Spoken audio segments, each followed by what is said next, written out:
সবাইকে শুভ সকাল।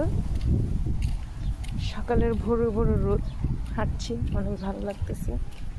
তো সেই সাথে আমি ধনিয়া চুরি করতে আসছি এখন। বেগুন ভর্তা খাবো। তো সেখানে আমার পাশে বাঙালি ধনিয়া লাগাইছে, তো ওনার কাছ থেকে আমি একটু ধনিয়া নিয়ে নেব। উনি অ্যাকচুয়ালি কাজে চলে গেছেন মেবি, তো নেই। দেখেন এখানে পুরো খালি জায়গাটা, এখানে অনেক রকমের শাক লাগিয়েছে ওরা। এই যে পুঁই শাক, অনেক সুন্দর করে পুঁই শাক লাগিয়েছে, বেগুন সাথে। তো উনি ধনিয়াও লাগিয়েছে, তো আমি একটু ধনিয়া পাতা নিব ওনার ওখান থেকে। ও যেহেতু নাই তাহলে বলে তো নিতে পারবো না, তো সেই কারণে এখন এটা ছুরি বলা হবে করতে গেলে। হ্যাঁ।